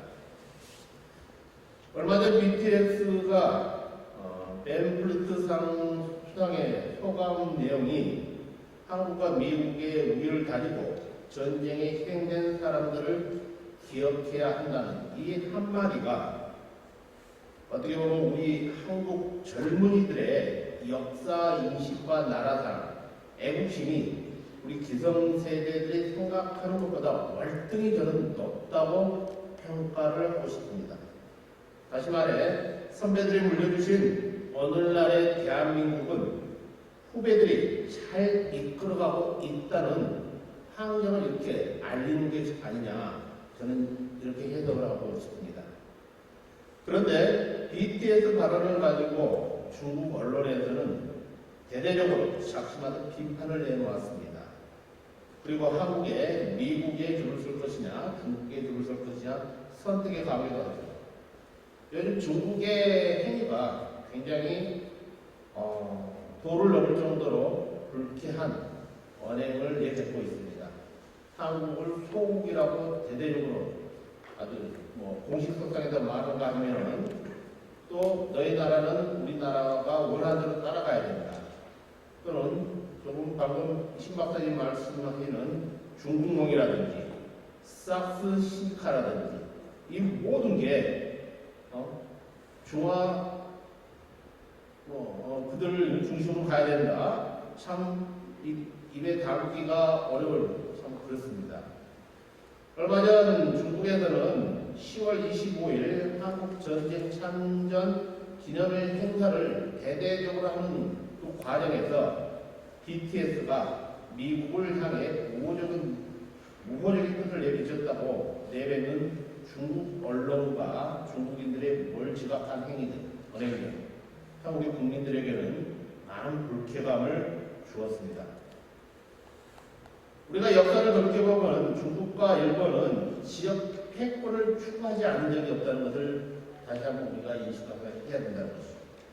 어떻게 보면 그들은 민족주의를 더욱더 부각시키고 있다는 겁니다. 대한민국의 안보를 위해서 사드를 배치했더니 그 보복으로 한국 잘 아시는 한류 금지령, 또 여행 감소, 중국에서 사업을 하고 있는 롯데마트 철수, 또 일본에서는 무역 제재와 위안부 할머니들의 만행을 인정하고 있다는 것입니다. 이들의 행위가 우리 국민들에게 울분을 사내고 있지만 우리 대한민국의 현주소가 우리는 수출과 무역으로 먹고 살다 보니 주변 관계들, 주변 국가들과의 관계를 소홀할 수가 없다는 것입니다. 대한민국의 경제 부흥은 그 주변 국가들 관계 속에서 만들어져 왔고 또 만들어져 가기 때문에 좀 우리가 좀 감정을 좀 억누르고 고육직책으로 삼고 나아가야 되지 않느냐. 이러한 현실을 이겨낼 수 있는 것은 국내 문제에 있어 각자의 목소리를 내더라도 국제 대응에 있어서는 사소한 감정과 분열을 보이고 한 목소리로 나가야 한다는 겁니다. 그래서 저는 어느 정부가 들어서든 우리가 뽑은 정부이기 때문에 정부를 믿어야 한다는 저의 생각입니다. 11월 3일 미 대선이 끝나면은 한반도에 많은 변화가 일어날 것이다. 하지만 저는 변화를 때는 변혁이 일어나지 않을까 이런 염려도 없지 않아 하고 있습니다. 그래서 다각으로 변하는 국제정세와 한반도 정세를 김홍국 박사의 연구를 통해서 해법을 찾고자 하는 것이죠. 공부의 중요한 포인트가 실려 있습니다. 연구 내용을 간략히 전달하고 코멘트와 질문 하나를 드리는데요. 질문은 그냥 누구나 다 함께 기본표는 남기시기 때문에 생각해 보자는 겁니다. 남북 관계를 현실주의, 이상주의, 신현실주의, 신자유주의, 우성주의, 양면 대지론 등 이론적으로 접근해 주셨습니다. 남북 관계에 있어서 방법론적 정책 접근을 제시했다고 볼 수 있는 것이죠. 그 예로 역대 지도자들의 남북 관계 정책, 또 6자 회담을 포함한 비교 분석, 이를 통해서 우리가 좀 더 피부로 와 닿는 통일의 환경을 만들어 가보자 하는 것이었죠. 동굴에서 강조한 한반도의 미래를 만들어가기 위한 해법은 두 가지를 제시해 드렸습니다. 하나는 협상학적 접근론, 또 하나는 행동적 실천론이었습니다. 여기에 마음은 첫 번째 협상학적 접근은 이 논문에서 강조한 것은 윈윈 협상이 될 수 있도록 만들기 위해서 단호하되 유연한 협상력을 발휘하고 공정성과 원칙에 맞는 해법을 제시하고 원칙과 방법론을 활용하여 제안을 제시해본다. 그 뜻은 잘 알겠지만 이 내용은 원론적입니다. 그래서 저는 좀 더 구체적인, 박사님이 얘기했던 좀 더 구체적인, 협상학 쪽에서 좀 더 구체적인 것을 제시해보면 어떨까. 다시 말해서 협상학의 포인트는 방법론인데요. 방법론에는 세 가지가 있습니다. 하나는 이익을 중심으로 하는 거와, 하나는 옳고 그름을 중심으로 하는 거와, 하나는 힘에 의한, 다시 말해서 이익을 기반한 협상이냐, 정의에 기반한 협상이냐, 권력에 기반한 협상이냐, 이 모든 것은 거래 비용과 결과에 대한 만족과 관계에 있어서의 영향력이라고 보고 있습니다. 어떤 협상이 가장 원하는 결과를 만들어낼 수 있느냐, 옳고 그름을 다투거나 누가 힘이 더 강한지에 초점을 맞추는 것 비해서 이익에 초점을 맞추는 것은 좋은 결과, 우리가 만족할 만한 결과를 가장 가까이 가지 않을까 하는 것이죠. 그래서 저는 우리 한번 생각해 보자는 게, 이익을 기반하는 협상학, 북한과 우리와의 관계 속에서 무엇이 이익이 되는가, 여기서 한번 접근해 보자는 겁니다. 두 번째, 행동적 실천입니다. 남북 대화 돌파를 위해서 정책 수용을, 이 논문에서는 경기도의 정책을, 여러분이 잘 아시는 도지사분의 정책을 많이 반영해서 제시했습니다. 북한의 도발, 핵개발, 대량 살상 무기 개발 등에 대해서 정리해 주십시오. 네? 정리해 주십시오. 시간이 정리요. 결론적으로 김홍국 박사께서는 이 많은 협상을 돈의 가치에다 중심을 두고 있어요. 돈을 가치로 가지고서 한번 접근해 보면 어떻겠냐. 그래서 저도 잠깐 제가 보건학회 10대 회장을 하다 보니 돈의 가치를 좀 접근해 보고 싶어 했습니다. 그래서 본다면 결론적으로 독립운동가의 정신을 계승하자 이는 겁니다. 한마디로 말해서 좌우, 여야 이 세력을 용해해서 하나로 만들자 이거입니다. 과거 우리 역사를 되돌아보면요, 대한민국의 자본주의가 언제부터 들어섰는가 한번 생각해 보신 적 있습니까? 1945년 이후죠. 해방 이후부터. 그럼 대한민국이 언제 공산주의가 들어섰나요? 소련이 1917년에 공산주의가 됐는데, 소련도 공산주의를 일부 계층만 받아들이지 지도자로만 받아들이지, 실질적인 소련 국민들이 사회주의를, 공산주의를 아는 시기는 스탈린 정권 중후반입니다. 몇십 년에 걸쳐서 겨우 국민들이 알아갔어요. 그러면 대한민국의 역대 독립운동가들이 실질적으로 우리가 지금 생각하고 있는 이분법으로 나누어 있는 공산주의자였냐? 저는 아니라고 보고 있습니다. 제가 공부한 바로 올간다면요. 그분들이 물려주신, 다시 말하면 본인 부모님이 물려주신 신체, 본인이 가지고 있는 전 재산을 국가를 위해서, 정부를 위해서 바치셨습니다. 그 당시에 대한민국의 위치가, 우리 한반도에서 우리의 위치가 공산주의, 다시 말해서 소련의 등을 업을 수밖에 없었기 때문에 그들을 활용했다는 것입니다. 그래서 여기서 결론적으로 말씀드리면, 우리가 독립운동가의 정신을 계승하자 하는 것입니다. 독립운동가의 정신을 계승하면은요, 북한 독재정부가 주민들을 아무리 박해를 가해도 우리는 우리 정부를 믿고 기다리면 된다는 것입니다. 다시 말해, 대한민국 역대 정부가 행해왔던 모든 정권이 행해왔던 남북한의 문제 저는 믿고 지금도 믿어가고 있습니다. 그런데 일부에서는 우리 북한 주민들이 독재 정권이 밖에 가지 않느냐 그거에 대해서는 충분히 이겨낼 수 있습니다.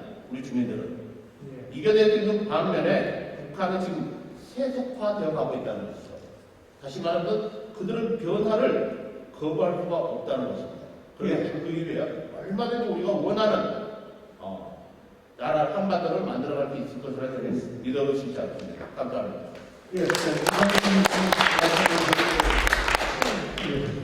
여기 참석할 수 있게 남은 분들 관계자분께 우선 감사드리고요. 저는 이 발제 내용에 대해서 좀 얘기를 하겠습니다.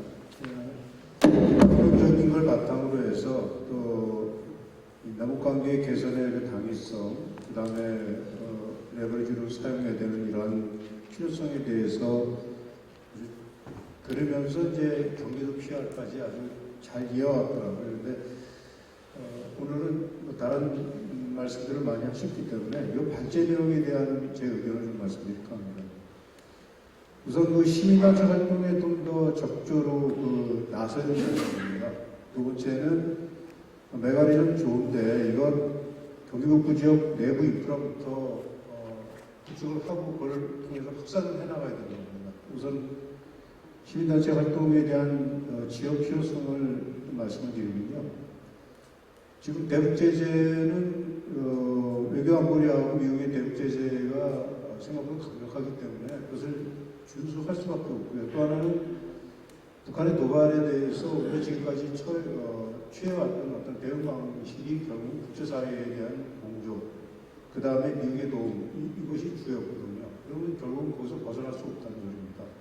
또 광역자치단체이긴 하지만 사실 정부적 성격은 정부나 다름없기 때문에 이거는 제재에 충분한 대상이 되거든요. 그러니까 상징적인 활동 외에는 사실 하기가 어렵다는 겁니다. 결국은 지금 경기도가 실질적인 어떤 이 활동을 하기 위해서는 시민단체를 좀 더 적극적으로 활용하고 그들의 인도적 활동을 좀 더 실질적 지원을 주는 것이 맞지 않는가라고 생각하고요. 두 번째는 이제 메가리전 그것을 보면은 새로운 걸 구축하는 게 아니라 내가 갖고 있는 것을 확산시키겠다는 개념을 갖고 있습니다. 큰 플랜을 가는 것은 굉장히 좋습니다. 하지만 확산을 하려면 내 것이 구축이 된 다음에 확산이 돼 나가야 됩니다. 근데 현재 도로망도 사실은 부서적 필요에 의해서 도로망이 구축이 되어 있기 때문에 교류협력으로 가기 위해서 또 다른 설계가 필요합니다. 그 다음에 지금 파주, 연천, 전국 이런 거기에 사시는 분들이 나쁘다는 개념이 아니라요. 우선 그쪽을 상상해 보면 과연 그것이 북한으로까지 확산할 수 있는 인프라가 구성되어 있느냐, 문화적으로나 어떤 도시의 발전 상태나 이런 것을 볼 때는 그렇게 충분치 않다고 봅니다. 결국은 실질적으로 앞에서 말씀드렸던 것 같이 이 두 번째 주제도 실질적으로 그것을 구현해 나가려면 우선 단계적으로 경기북부 지역을 좀 더 좀 장기적인 안목에서 발전을 시켜나가면서 구현시켜 나가는 게 맞지 않는가라고 생각합니다. 이상입니다. 지금 소시간이 북한을 이러고 있어서 시간 차이가 짧은데 오늘은 한 3부씩 5부씩 오바되는 것도 그냥 제가 가만히 있었습니다. 근데 시간이 이제 진짜 거짓말이 있어요. 그러니까 이제부터는 제가 두 분 영역을 발표하시는 분들이 답변을 해주시는데 딱 5분 되겠습니다. 시간 칼같이 짜겠습니다. 자, 먼저.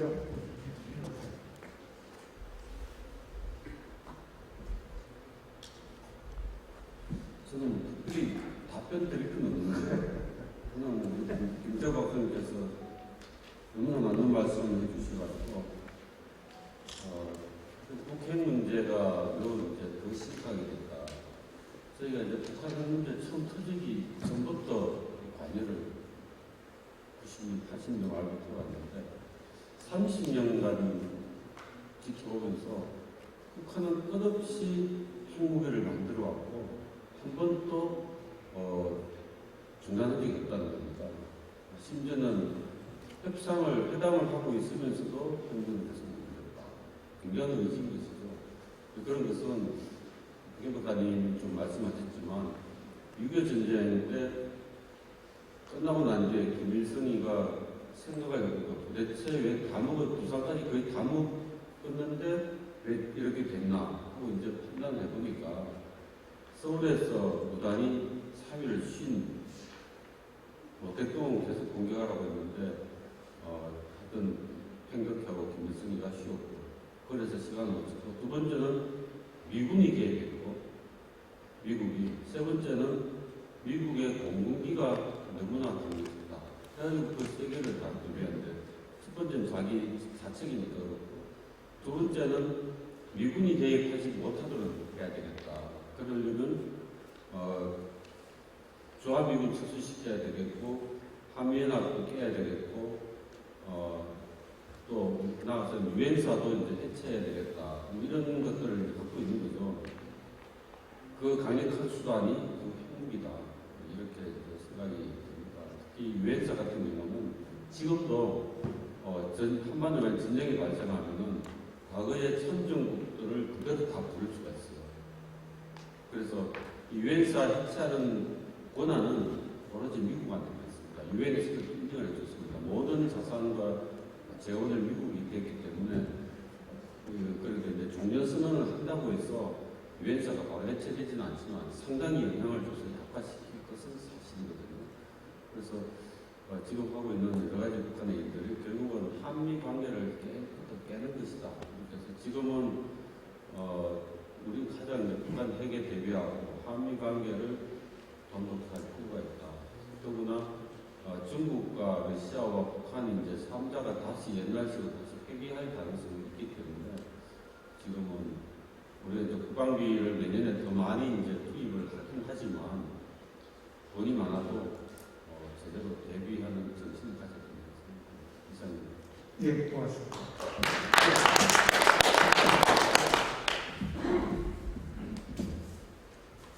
예, 고맙습니다. 먼저 김태우 교수님이 제 토론 아니신데 시진핑의 항미 원조 참전 70주년 기념식 식사죠. 거기서 좀 한 발언에 대해서 그러니까 이제 6.25는 미국에 맞서서 북한을 도와주기 위한 항미 미국에 대항해서 조선을 도와주는 지원하는 그런 전쟁이었다. 그래서 미국 제국주의 침략에 맞선 정의의 전쟁했다 이렇게 얘기했다는 거에 대해서 저한테 어떤 입장인지 잘못된 거 아닌지 말씀하셨는데요. 제가 보니까 6.25 전쟁은 솔직히 북한이 남침에서 발발한 것으로 이미 다 국제적인 논쟁이 다 끝난 문제 아니겠어요? 그래서 왜 근데 이런 말을 했을까 생각해 보니까요. 지금 미중 갈등이 심각하잖아요. 그러니까 어떻게든지 미국에 대해서는 좀 비판적인 견해를 쏟고 싶은 심정이 있었을 것 같고요. 두 번째로는 그러면서 북한과 중국이 피해 우정을 맺은 혈맹 관계다라고 강조하고 싶었던 것 같아요.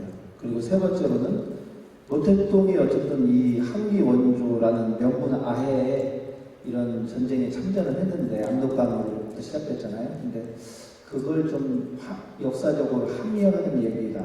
그래서 요거는 역사적 맥락과 정치적 맥락에서 나온 얘기지 그거 자체를 가지고 여기 아마 대한민국의 중고등학생들도 이거 물어보면요 웃을 얘기입니다. 그래서 시진핑 얘기에 대해서는 뭐 그렇게 민감하게 우리가 반응할 일은 아닌 것 같다는 제 생각이 듭니다. 그리고 이제 양정훈 교수님이 이익중심 시비 정의 말씀하셨는데요. 솔직히 제가 이제 대학에서 강의를 하면요 학생들이 제 딸도 여기 이화여대에 다니는데 저한테 그래요. 아빠 저는 통일을 원치 않아요. 여러분 통일 원하시죠 여러분들요? 근데 원치 않는 사람이 꽤 많아요. 근데 제가 볼 때는 통일이 이익의 관점에서도요 큰 이익이 돼요. 여러분 아시는 것처럼 박근혜도 통일 대박이라고 그러잖아요. 북한에 가면 일단 지하 자원이 엄청나요. 금문 이런 것뿐만 아니라 광석뿐만 아니라 그 요즘에 뜨는 히토류 있잖아요. 그것도 북한이 매장이 제일 많답니다. 그리고 두 번째로는요, 북한이 노동력이 근사해요. 우리가 지금 개성공단을 못 열어서 그렇지, 개성공단에 온 노동자들은요, 동아시아, 뭐 베트남, 필리핀 이런 데하고 비교해 볼 때는 일당 10 이상이랍니다. 그렇게 일을 잘한대요. 손재주도 좋고. 그러니까 그 자원, 천연 자원의 노동력에 거기에 우리 남한의 자본력과 그 노하우가 접목이 된다면은 아마 이거는 제가 예측하는 게 아니고 서방에서 유명한 그런 시민평가기관에서 얘기를 하는데 아마 한반도가 통일된다면은 아마 10년에서 20년 사이에 세계 5대 정치, 경제, 문화 강국이 될 겁니다. 제가 볼 때는 이미 문화적으로는 K-한류가 세계 5대 안에 들은 것 같은데요. 어쨌든 정치, 경제, 강국이 되기 때문에 이런 이익으로 봐도 남북한이 공동, 솔직히 통일되면은 얼마나 공동 번영하고 좋겠어요. 그러니까 이익으로도 충분히 북한을 설득할 수 있고 또 한반도 평화가 이 동북아시아뿐만 아니라 세계 평화에 기여가 크다고 설득하면은 제가 볼 때는 잘 될 수 있을 거다 이렇게 생각합니다. 그리고 양정훈 교수님이 보훈학회 회장을 하셨을지 몰라도 독립운동가들의 마음을 많이 헤아리시는 것 같아요. 그래서 그분들이 생각했던 진정한 강국, 하나로 평화롭게 통일된 조국, 그리고 그 위에 번영하는 나라, 그거죠. 분단 극복해서 평화 실현하고 그 위에 그 기본 위에 이제 번영하는 국가를 만들자. 이런 게 아마 독립운동가들의 꿈이었던 것 같은데 그런 마음으로 여야를 떠나서 지역을 떠나서 성별, 나이, 세대를 떠나서 국민이 다 이 통일에 평화 통일에 좀 매진했으면 좋겠다는 그런 의지도 필요한 것 같으세요. 그리고 이제 제가 마지막으로요. 저는 아까 한미 워킹그룹 눈치를 보지 말라고 그랬는데 옛날에는 저희가 이제 고래 싸움에 희생자는 그런 새우 같은 존재였던 것 같아요. 앞으로 지금부터 50년 전에는 지금은 우리나라 국력이 커지면서 이제는 영리한 돌핀이 됐어요. 그래서 이제 고래 싸움에 등 터지는 새우가 아닙니다. 그러니까 자존감을 좀 가지고 자신감 있게 강대국들을 좀 설득했으면 좋겠다라는 마음을 드리고 싶고요. 그리고 이제 여기 교류협회 여기 회원님도 오셨으니까 우리 김부희 이사장님이 작년에 올해죠. 작년에 모두 올해 대종상 영화제 또 수상 준비위원장을 맡아서 진행을 하셨는데 문화예술 쪽으로 굉장히 전문가세요.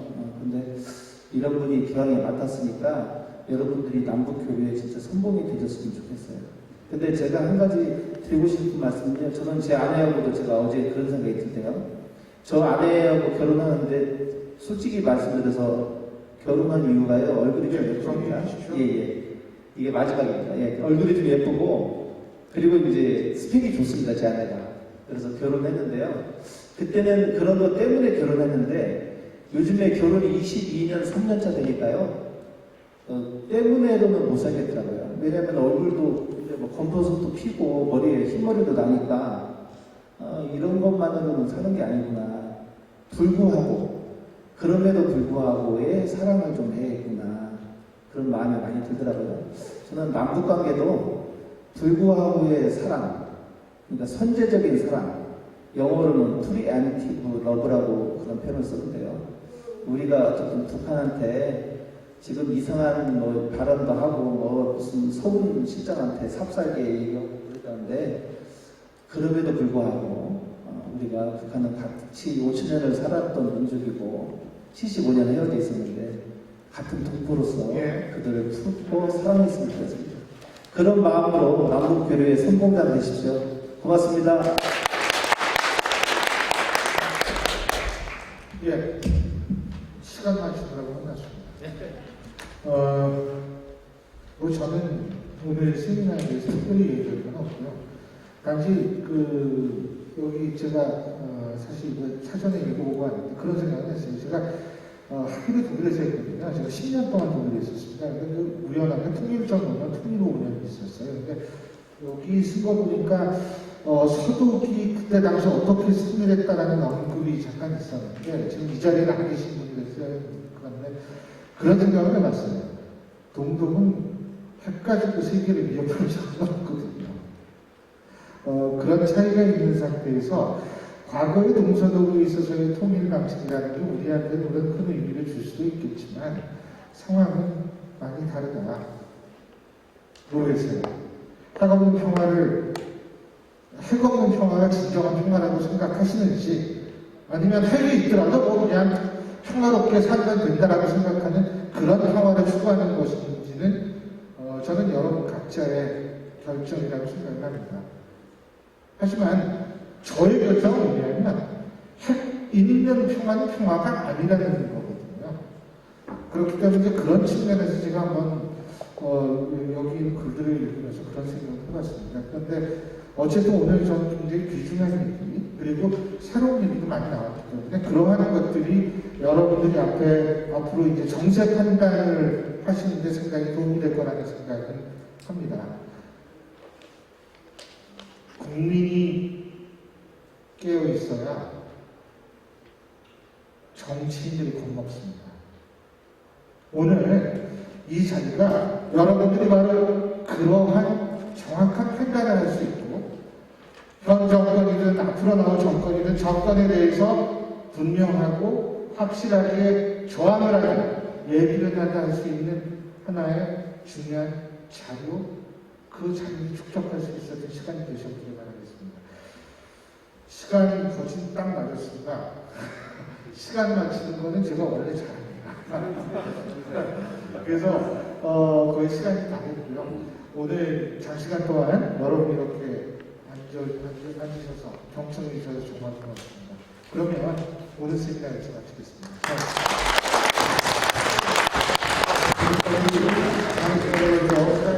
최근 한반도 정세와 남북관계 발전 방안이란 대주제로 주제 발표와 토론이 있었습니다. 오늘의 주제 발표 내용과 진지한 토론의 결과가 우리 정부의 통일 정책을 수립하는 데 좋은 자료로서 남북관계 발전과 평화통일 기반 구석에 큰 기여를 하게 될 것이라 확신하면서 바쁘신 중에도 오늘 토론에 참가해 주신 신율 교수님을 비롯한 발제자 두 분, 토론에 임해주신 네 분께 뜨거운 박수를 보내주시기 바랍니다. 이상으로 제21차 통일문제 학술 세미나를 모두 마치겠습니다. 대단히 감사합니다. 어제주신 차장님과 오늘 임원들도 앞으로 나와주세요. 그냥 차장님 바랍니다.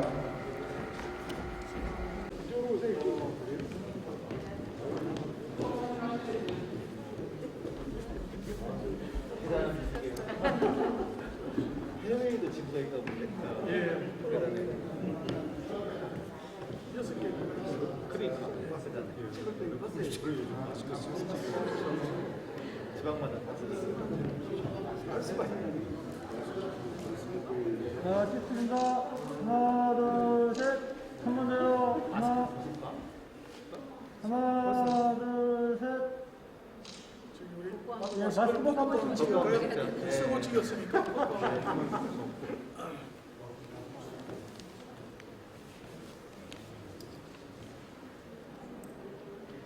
자, 찍겠습니다. 하나, 둘, 셋. 업무 타임 하나, 둘, 셋. 예, 됐습니다. 네, 고맙습니다. 화평방송 구독, 좋아요 부탁드립니다. 감사합니다.